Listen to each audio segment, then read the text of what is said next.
Good morning, children. This is our English language class.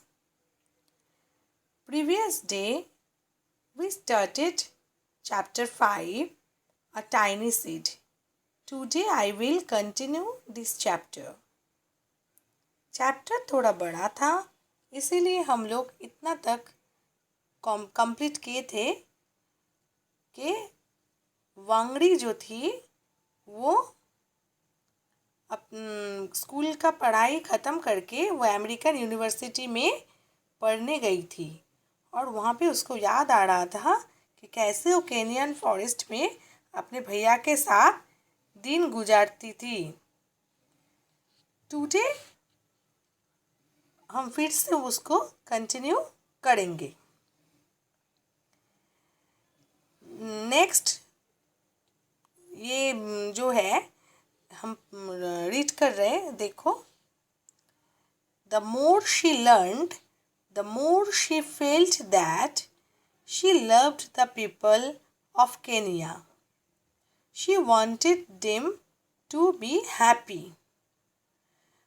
ढेर सारा पढ़ाई करके, बहुत सारा जानकारी करके वो केनिया के बारे में वो सबको, केनिया के सब वहाँ का जो आदमी सब है सबको खुश रखेंगी।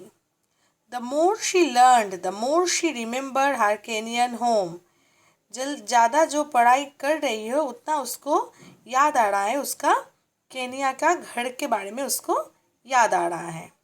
When she had finished her studies, she returned to Kenya. जब वो फिनिश की अपना पढ़ाई वो केनिया में वापस आ गई। She saw that her country had changed. तब वो देखी उसका जो कंट्री था वो पूरा बिल्कुल चेंज हो गया।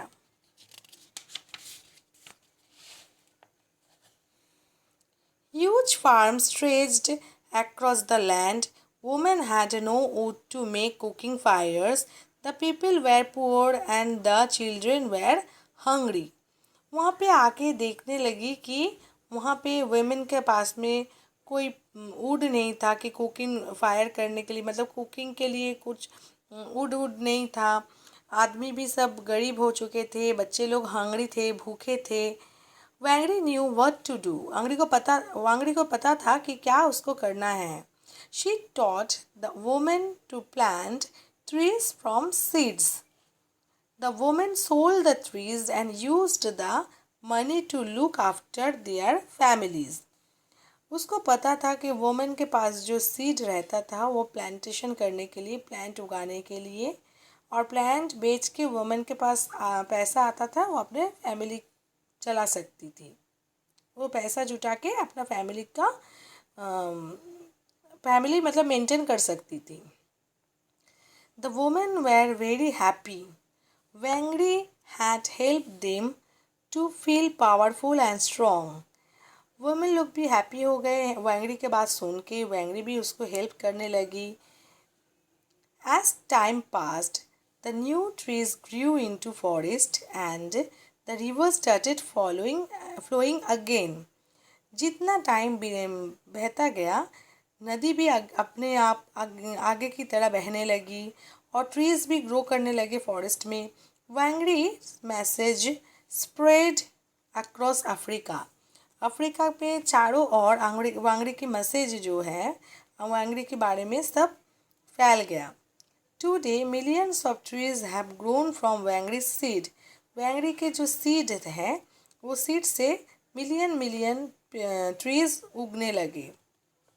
Wangdi had work hard. Wangari भी बहुत परिश्रम करने लगी। People all over the world took notice and gave her a famous prize.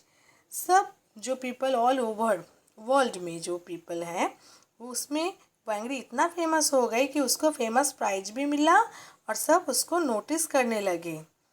It is called the Nobel Peace Prize and she was the first African woman ever to receive it.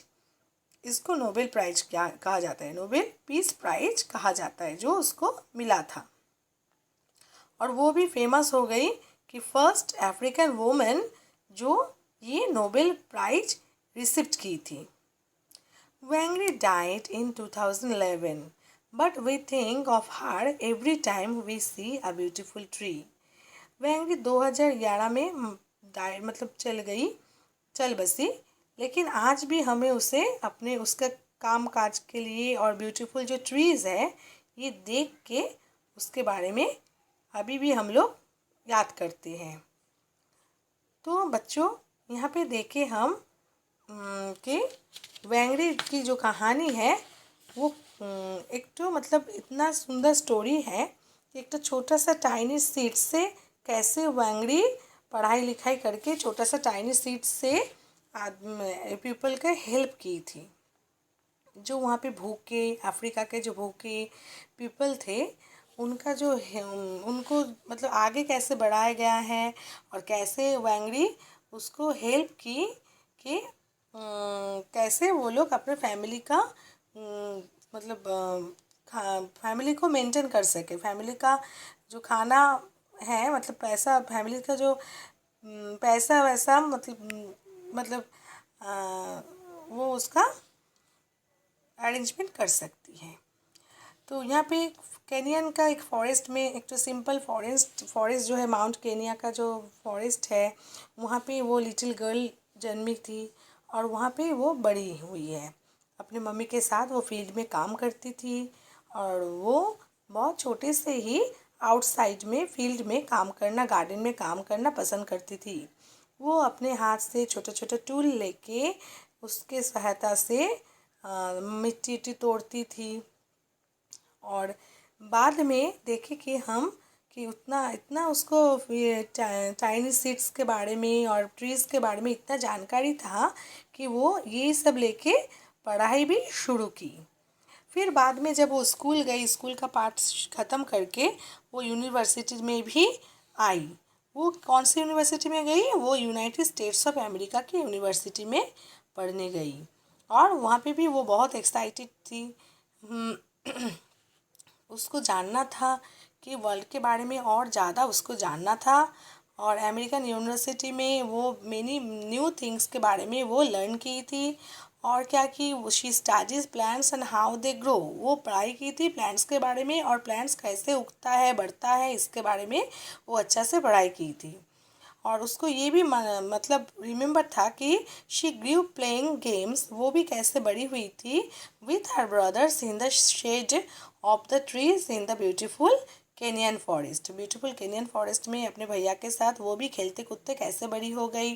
तब से उसका मन में भी यही आता जाता रहा कि केनिया का कैसे वो प्रोग्रेसिव करे उन्नति करे। वो चाहती थी कि वहाँ का आदमी लोग सब खुश रहे।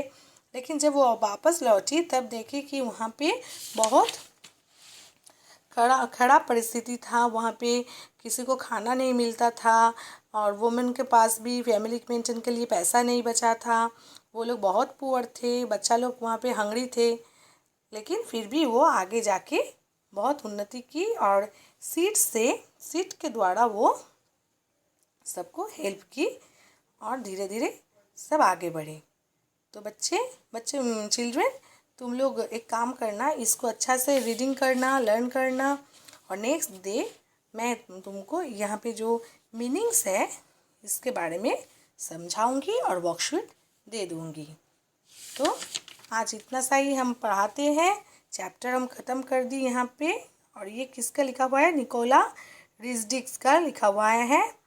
तो ये अच्छा से लर्न करना और नेक्स्ट डे हम तुमको वर्कशीट दे देंगे। Thank you.